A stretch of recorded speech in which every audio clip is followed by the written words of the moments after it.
বিএনপির ঘাড়ের উপর বন্দুক রেখে দায় চাপিয়ে তারা তাদের রাজনৈতিক দল গঠন করার কাজগুলো করছেন। এটা করতে চাচ্ছি, বিএনপি বাধা দিচ্ছে। আমরা ওইটা করতে চাই, বিএনপি বাধা দেয়। ছাত্ররা এটা চায়, বিএনপি বাধা দেয়। আরে ভাই, বিএনপির ঘাড়ের উপর কেন বন্দুক রেখে আপনারা আপনাদের উদ্দেশ্য হাসিল করতেছেন? বিএনপি নয় না চাইলো, আপনারা জাতীয় সরকার গঠন করতে চান, হ্যাঁ, বিএনপি নাকি চায় না। তো বিএনপি নয় না চাইলো, বাকি যে দলগুলো আছে তাদের সাথে কি আপনারা কথা বলেছিলেন? 23টা উপদেষ্টা আপনারা খালি রেখেছেন কার জন্য? কার জন্য খালি রেখেছেন ভাই? দেশে এই যে গণ অভ্যুত্থানের সময় আন্দোলন করছে, আর কি দেশপ্রেমিক তরুণ নাই? আর কি অভিজ্ঞ লোক নাই? আসিফ মাহমুদ যদি উপদেষ্টা হতে পারেন, নাহিদ ইসলাম যদি উপদেষ্টা হতে পারেন, তাহলে ওনাদের চেয়ে আরও বেশি অভিজ্ঞতা সম্পন্ন ম্যাচুইড তরুণ যুবক কি নাই? হ্যাঁ, রাষ্ট্রপতি পরিবর্তন করতে চাইলাম আমরা, বিএনপি বাধা দিচ্ছে। হ্যাঁ, আমরা এই যে এইটা করতে চাচ্ছি, বিএনপি বাধা দিচ্ছে। আমরা ওইটা করতে চাই, বিএনপি বাধা দেয়। ছাত্ররা এটা চায়, বিএনপি বাধা দেয়। আরে ভাই, বিএনপির ঘাড়ের উপর কেন বন্দুক রেখে আপনারা আপনাদের উদ্দেশ্য হাসিল করতেছেন? বিএনপি নয় না চাইলো, আপনারা জাতীয় সরকার গঠন করতে চান, হ্যাঁ, বিএনপি নাকি চায় না। তো বিএনপি নয় না চাইলো, বাকি যে দলগুলো আছে তাদের সাথে কি আপনারা কথা বলেছিলেন? বাকি যে তরুণরা আছে তাদের সাথে কি আপনারা কথা বলেছিলেন? যেই তরুণরা, হ্যাঁ, যেই তরুণদের কথা এবং আপনাদের কথা একই, রাষ্ট্র সংস্কার করা, রাষ্ট্রের গুণগত পরিবর্তন না, তাহলে তাদের কি সাথে কি আপনারা কথা বলেছিলেন? তাদের কি রাষ্ট্র সংস্কারের জন্য আপনারা আহ্বান জানিয়েছিলেন যে ঠিক আছে আপনারা আসেন, আমরা একসাথে কাজ করি? করেন নাই তো। কারণ এই ইন্টেনশনটা হলো যে একটা রাজনৈতিক দল গঠন করা, ক্ষমতায় থেকে একটা রাজনৈতিক দল গঠন করা। সে কারণে বিএনপির ঘাড়ের উপর বন্দুক রেখে দায় চাপিয়ে তারা তাদের রাজনৈতিক দল গঠন করার কাজগুলো করছেন। প্রকারান্তে রাষ্ট্র সংস্কারের যে কাজগুলো, রাষ্ট্রে যে এখন এই যে দেখেন ঢাকা শহরে মানুষ নিরাপদে বের হইতে পারে না, হ্যাঁ, জায়গায় জায়গায় ছিনতাই, চুরি, রাহাজানি, হ্যাঁ, খুন হচ্ছে, কুষ্টিয়ায় হ্যাঁ খুন করলো, এই ধরনের ঘটনা ঘটতেছে, মানুষ অনিরাপদ। আমরা এখন জীবন নিয়ে শঙ্কায় আছি। জায়গায় জায়গায় হ্যাঁ সমন্বয়কদের উপরেও হামলা করা হচ্ছে, হ্যাঁ, অতর্কিত আক্রমণ করা হচ্ছে। আপনার হচ্ছে গাছ কেটে ফেলে রেখে হ্যাঁ বাস থেকে ডাকাতি করা হচ্ছে, ধর্ষণ করা হচ্ছে বিভিন্ন জায়গায়। আপনারা তো দেশ চালাতে পারতেছেন না, তারপরে আপনারা জোর করেই ধরে রেখেছেন ক্ষমতা। এইভাবে করে দেশ পরিচালনা করা সম্ভব না। আবারও বলতেছি যে একটা শক্তিশালী জাতীয় ঐক্যের সরকার দরকার। আপনারা আহ্বান জানান, মাননীয় প্রধান উপদেষ্টা ডক্টর মোহাম্মদ ইউনূসের জায়গা থেকে আহ্বান জানানো হোক। বিএনপি বলছে যে তারা আগে নির্বাচন চায়, পরে সংস্কার।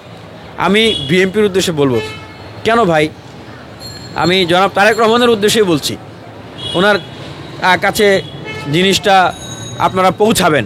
হ্যাঁ, এই ছাত্রদের পক্ষ থেকে আমি কথাটা বলছি। আপনারা তো 31 দফা দিয়েছিলেন, সেই 31 দফায় সংস্কারের কথা ছিল। তাহলে যখন সবাই বলছে যে আমরা সংস্কার চাই তারপরে নির্বাচন, তাহলে আপনারাও তো সংস্কারের কথাই বলেছিলেন। তাহলে এখন কেন আপনারা তো জাতীয় সরকারের কথা বলেছেন, তাহলে কেন একটা জাতীয় সরকারের জন্য আপনারা আহ্বান জানাচ্ছেন না? আপনারা মাননীয় প্রধান উপদেষ্টার কাছে প্রস্তাব দেন যে একটা জাতীয় সরকার গঠন করা হোক, সেইখানে আপনাদের এই 31 দফা, অন্য অন্য তারুণ্য নির্ভর শক্তি, অন্য অন্য দলের যে সংস্কার প্রস্তাবনা আছে সেগুলোকে একটা সমন্বয় করে সংস্কার করে তারপরে আপনারা নির্বাচনের দিকে যান। তো সেইটা না করে আপনারা খালি নির্বাচন কেন করতেছেন?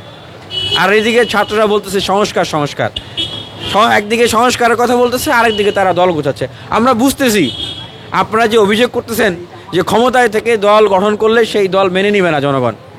আপনাদের অভিযোগের জায়গাটা ঠিক আছে, এটা স্বীকার করি যে ক্ষমতার জায়গায় বসে থেকে ছায়াতলে থেকে দল গঠন করা এটা নৈতিকতা পরিপন্থী, এটা করা যায় না। আমাদের মাননীয় প্রধান উপদেষ্টা নিজেও যে কথাটি বলেছেন যে ছাত্রদেরকে উনি দল গঠন করার জন্য উনি প্যাট্রোনাইজ করতেছেন। এবং সবচেয়ে দুঃখজনক যে কথাটি উনি বলেছেন, যেটাকে আমি মেনে নিতে পারি না, যে অন্য অন্য রাজনৈতিক দল যদি ছাত্রদেরকে সুযোগ না দেওয়া হয় তাহলে তারা নাকি আওয়ামী লীগের মতো ক্যারেক্টার নিয়ে ফিরে আসবে। দেখেন এই অন্য অন্য রাজনৈতিক দল তারা কারা?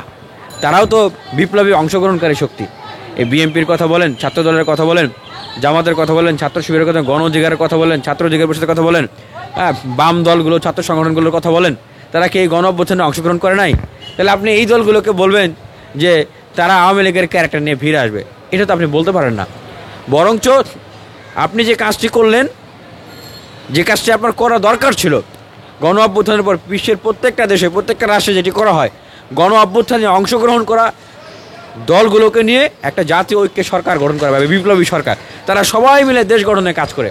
আপনি কি করলেন সেইটা না করে রাজনৈতিক দলগুলোকে আপনি আহ্বান না জানিয়ে ছাত্র সংগঠন বা ছাত্র শক্তিগুলো যারা আছে, অভ্যুত্থানের শক্তিগুলো, তাদেরকে একসাথে করে আপনি রাষ্ট্র পুনর্গঠনে কাজে না লাগিয়ে আপনি কি করলেন, আপনি রাজনৈতিক দল রাজনৈতিক ছাত্র সংগঠন করার জন্য কোনো একটা গ্রুপকে প্যাট্রোনাইজ করতেছেন। তাহলে তো সংঘর্ষ সহিংসতা তো হবেই, স্বার্থের দ্বন্দ্ব তো হবেই। কেন স্বার্থের দ্বন্দ্ব হবে না আমাকে বলেন? যারা রাজনীতি করে তারা কেন রাজনীতি করে ভাই? কেন রাজনীতি করে? রাজনীতি যারা করেন তারা অবশ্যই ক্ষমতায় যাওয়ার জন্যই রাজনীতি করেন, জনগণের জন্য কাজ করে ক্ষমতায় যাবে। তো সেই জায়গা থেকে রাজনৈতিক দল বা রাজনৈতিক ছাত্র সংগঠন তাদের তো প্রতিযোগিতা থাকবেই। কিন্তু যারা বৈষম্য বিরোধী প্ল্যাটফর্মকে ব্যবহার করছে এবং বলছে যে আমরা অরাজনৈতিক, আপনাদের তো রাজনৈতিক আকাঙ্ক্ষা থাকার কথা না। আপনারা সবাইকে সবক দিচ্ছেন, লেসন দিচ্ছেন, পণ্ডিতি বয়ান দিচ্ছেন যে এই বিএনপি এত অহিষ্ণ হয়ে গেছে, ক্ষমতার জন্য পাগল হয়ে গেছে। হ্যাঁ, ছাত্র শিবির ক্ষমতার বিশ্ববিদ্যালয়ে পেশিশক্তির চর্চা শুরু করছে, হ্যাঁ, অমুক ক্ষমতার জন্য হাহাকার করছে। তো ঠিক আছে, বুঝলাম। তা আপনারা কি করতেছেন?